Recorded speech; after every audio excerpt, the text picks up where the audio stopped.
देखिए, राहुल गांधी और उनकी पार्टी कांग्रेस पार्टी ये महाराष्ट्र में महाविकास आघाड़ी के घटक दल है। महाविकास आघाड़ी के तीनों दल सावरकर पे अलग अलग विचार रखते हैं।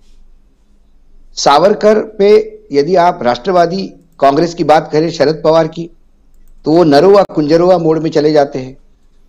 सावरकर की बात करें शिवसेना की, तो वो वहां भारत रत्न देने की बात करते हैं। महाराष्ट्र में सावरकर ये मात्र स्वातंत्र्य सैनिक ही नहीं, ये मराठी के बहुत बड़े साहित्यिक भी है। उन्हें एक साहित्यिक की दृष्टि से भी पूजा जाता है। रही सावरकर की हिंदुत्व की बात यदि कहें, तो क्या सावरकर का हिंदुत्व भारतीय जनता पार्टी स्वीकार करने को तैयार है क्या? उन्होंने तो गोमांस को भी खाने लायक कहा है। तो सावरकर ये सब्जेक्ट क्यों है? सावरकर माफी मांगने वाले सावरकर ये कांग्रेस के लिए हैं। सावरकर जिन्होंने जेल में अपनी पूरी जिंदगी बिताई, वो सावरकर बीजेपी वालों के लिए हैं। सावरकर मेरे जैसे लोगों के लिए एक बहुत बड़े साहित्यिक है। कौन कब किस लिए माफी मांगता है, लेकिन सावरकर ने ऐसा कोई काम नहीं किया जो देशद्रोह कहा जाएगा या किसी की मुलाफत की होगी। गांधी हत्या का आरोप भी उनके ऊपर था, लेकिन उनको बाकायदा बाइज्जत बरी किया गया था। और तब मोदी की तो सरकार थी नहीं कि जो जुडिशियरी भी उसको जिसको दबा के रखे हो। तो ये तमाम चीजें हैं।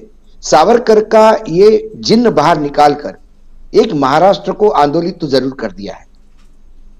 दूसरी बात, सावरकर को लेके जब भाजपा कहती है कि हम एफआईआर दर्ज करेंगे, मुझे लगता है कर देनी चाहिए, कोर्ट में मामले को जाना चाहिए। राहुल ने यदि वो पत्र पढ़ा तो वो सावरकर को अपमानित किया या इतिहास को, सच्चे इतिहास को सामने रखा, ये बात सामने आनी चाहिए। लेकिन हवाबाजी बहुत हो रही है।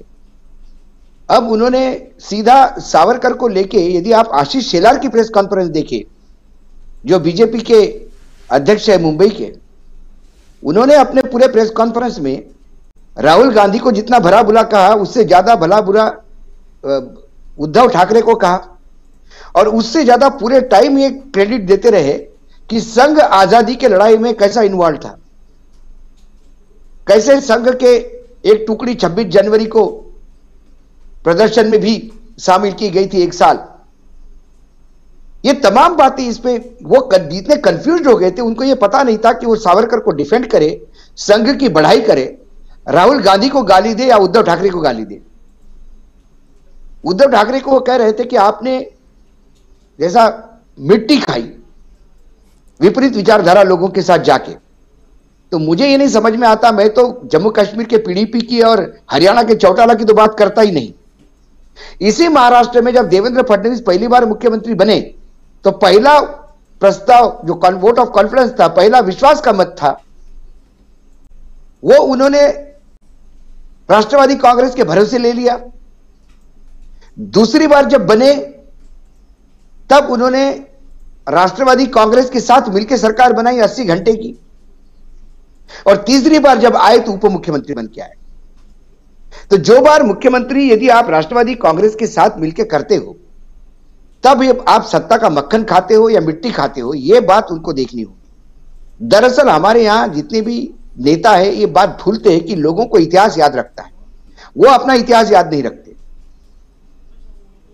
राहुल गांधी ने सावरकर के बारे में मुझे नहीं लगता कोई गलत बात कही। राहुल गांधी ने वो पत्र दिखाया, उन्होंने कहा कि सावरकर ने यह कहा है कि मैं आपका नौकर जैसा रहना चाहता हूं। जबकि जवाहरलाल नेहरू से लेके तमाम स्वतंत्र सैनिक जेल में रहे, लेकिन किसी ने ऐसा पत्र नहीं लिखा।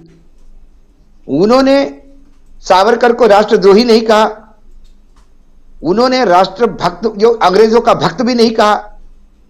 उन्होंने इतना ही कहा कि सावरकर ने माफी मांगी, यह पत्र मेरे सामने है। उनका आप पूरा प्रेस कॉन्फ्रेंस सुने तो।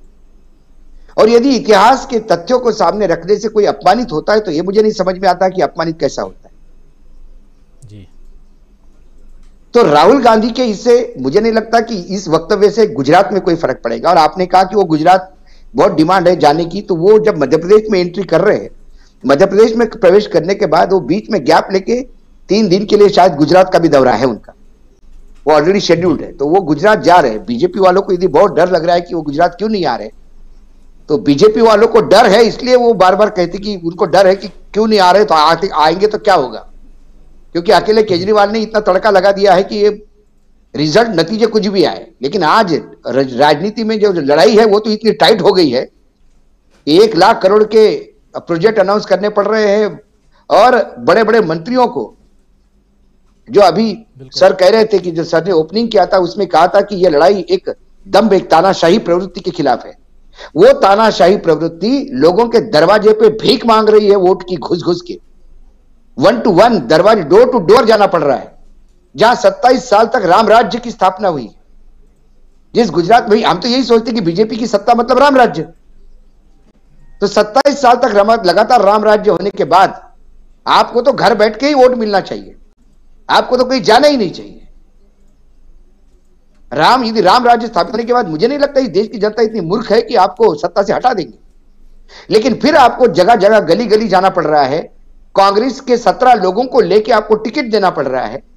आपके जो लोग थे, होनहार जो मंत्रिमंडल था आपका, उनको घर भेजना पड़ रहा है, और जो घर भेज दिए फिर उनको राज्यसभा लाने का लॉलीपॉप देना पड़ रहा है।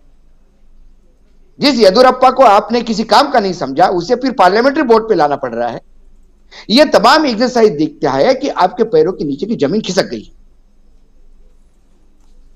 और सवाल मैं बार बार कहता हूं, गुजरात का राज्य ये छोटा राज्य है, कोई बहुत बड़ा राज्य नहीं है।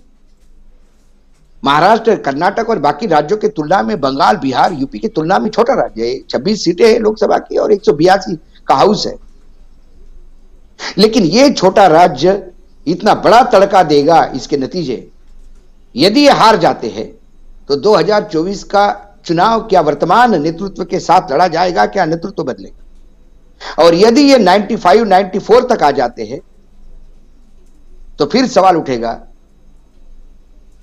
कि क्या नरेंद्र मोदी का ब्रांड खत्म हो गया है अपने ही राज्य में, जब जो लेने को तैयार नहीं लोग उनको, क्योंकि 2002 से लगातार उनका रिकॉर्ड गिरने का है।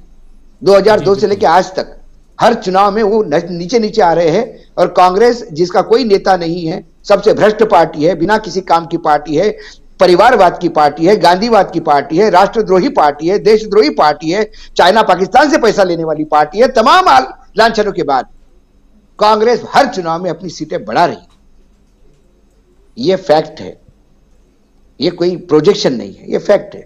क्या होता है चुनाव में तो समय बताएगा। बिल्कुल। लेकिन महाराष्ट्र की राजनीति में जरूर आंदोलन होगा। यदि राहुल गांधी को यह अरेस्ट नहीं कर पाए महाराष्ट्र में रहते रहते, तो फिर पूरा महाराष्ट्र इस सरकार पे हंसेगा कि तुम जिस सावरकर को कहते हो कि सावरकर हमारे सबसे बड़े इतिहास पुरुष है, सबसे बड़े लड़वैया है, और सावरकर जी ऐसे है वैसे है, जिस सावरकर जी का अपमान करके, मतलब तथाकथित अपमान, यही कह रहे हैं कि अपमान हुआ, अपमान हुआ। राहुल गांधी तो नहीं कह रहे। जब आप कह रहे हो अपमान हुआ, तो अपने आदमी के अपमान का आप क्या सिला दिया आपने? तो देखने वाली बात है कि आज सावरकर के पोते ने एक पुलिस कंप्लेंट तो फाइल की। अब इस पुलिस कंप्लेंट में क्या होगा? राज ठाकरे ने भी अनाउंस कर दिया कि मैं काले झंडे दिखाऊंगा, लेकिन राहुल गांधी के झंझावत के सामने, तूफान के सामने, उनके काले झंडे कहां खड़े रहेंगे यह भी देखना होगा। यदि वो काले झंडे खड़े नहीं हो पाए तो फिर ये पत्थर अपने पैरों पे खुद गिराया ऐसा लगेगा तुम्हारे राज ठाकरे को, क्योंकि राज ठाकरे को अभी तक यह समझ में नहीं आ रहा कि उनको राजनीतिक लाइन क्या लेनी है। कभी वो मोदी के खिलाफ बोलते हैं, कभी वो किसी के खिलाफ बोलते हैं, फिर एक ईडी की नोटिस आती है तो फिर भोंगे हटाओ चलता है उनका, फिर वो शिंदे के घर जाते हैं।